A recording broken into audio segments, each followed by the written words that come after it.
दडगाव येथे विधान परिषदेचे आमदार आमोशादादा पाडवी यांच्या हस्ते मुख्यमंत्री माझी लाडकी बहीण योजनेच्या लाभार्थी व अंगणवाडी सेविकांना अभिनंदन पत्र वितरण संपन्न। सुरुवातीस देव मोगरा मातेला अभिवादन करून दीपप्रज्वलन करून कार्यक्रमास सुरुवात करण्यात आली। महाराष्ट्र राज्याचे लाडके मुख्यमंत्री एकनाथ शिंदे यांच्या आदेशाने आणि युवा नेते खासदार श्रीकांत शिंदे यांच्या मार्गदर्शनाखाली, तसेच महाराष्ट्र राज्य विधान परिषद सदस्य, मुख्यमंत्री माझी लाडकी बहीण योजना, अक्कलकुवा अक्राणी विधानसभा संनियंत्रण समिती अध्यक्ष आमदार आमोशादादा पाडवी तसेच लाडकी बहीण अक्कलकुवा अक्राणी विधानसभा क्षेत्र धडगाव येथील एस.व्ही. ठकार माध्यमिक विद्यालयाच्या सभागृहात मुख्यमंत्री माझी लाडकी बहीण योजनेचे लाभार्थी माता भगिनी यांना मंजुरी आदेश वाटप। मुख्यमंत्री माझी लाडकी बहीण योजना अतिशय प्रभावीपणे राबविण्यात मदत केलेल्या सर्व अंगणवाडी सेविका ताईंना अभिनंदन पत्र देऊन सन्मानित करण्यात आले।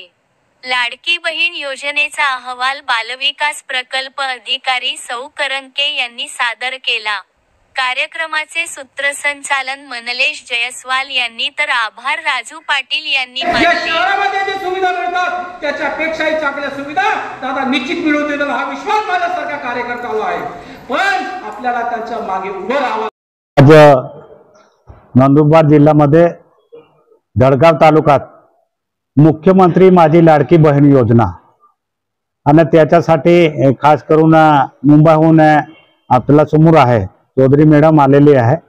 मुख्यमंत्री साहेबांनी त्यांना खास करून हे पाठवलं का या अतिदुर्गम भाग महाराष्ट्रातला शेवटला गाव हा धडगाव तालुका आहे आणि त्याच्यामध्ये मुख्यमंत्री लाडकी बहीण योजना असेल, वयश्री योजना असेल किंवा लेख लाडकी योजना असेल, जे मुलींना जे महिलांना जे योजना देत आहे ते योजना खरोखर त्यांना त्यांचा लाभ भेटतो किंवा नाही आणि त्याच्यासाठी खास करून ते सुद्धा आले आहे। माझ्याबरोबर माझा मुलगा शंकर पाडवी, रतन दादा आणि या तालुक्यातल्या जेवढ्या अंगणवाडी सेविका त्याच्या सीडीपी असेल सगळे कर्मचारी सुद्धा होते। खास करून मुख्यमंत्री लाडकी बहीण हे योजना प्रत्येक घराघरात जायला पाहिजे। एक बी योजना महाराष्ट्राच्या मुख्यमंत्री साहेबांचा स्पष्ट आदेश आहे, एक बी महिला योजनापासून वंचित नाही राहिला पाहिजे, म्हणून मुंबईहून खास होऊन आले आहे आणि आमची सुद्धा कर्तव्य आमची जबाबदारी आहे।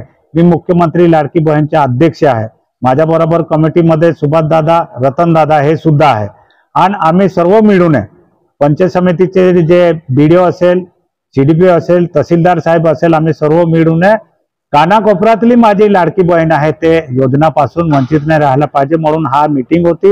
या मीटिंग मध्ये खास करून जे आरोग्य जेव्हा कोरोना झाला होता आणि कोरोनामध्ये सुद्धा माझी अंगणवाडी ताई राबली होती आणि तिला कुठेतरी सन्मान भेटायला पाहिजे म्हणून महाराष्ट्रामध्ये कोणी सन्मान केला किंवा नाही, पण या नंदुरबार जिल्ह्यामध्ये धडगाव अक्कलकुवा तालुक्यामध्ये माझी जी अंगणवाडी ताई राबती आहे त्यांना आम्ही सन्मानपत्र सुद्धा दिलं आहे आणि मुख्यमंत्री लाडकी बहीण आहे त्यांना सुद्धा आम्ही आदेश देतो आहे। भविष्यामध्ये त्यांचा ते आदेश जर हरवला किंवा त्याची योजना जर बंद झाली काय तर ते आदेश आम्ही देतो आहे, त्याच्यामध्ये कर्मक टाकून देतो आहे, ते नॉमिनेशन करून आमचे महिला ठेवत आहे की त्यांना कधीही अडचण आली तर त्या नंबरवरून त्यांना पैसे भेटणार आहे।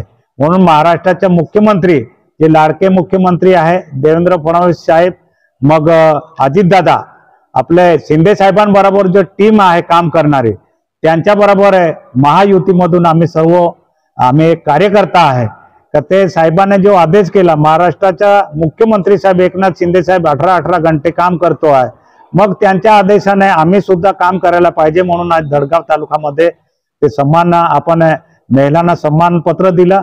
मुख्यमंत्री लाडकी बहीण त्यांना सुद्धा आपण आदेश दिला आहे।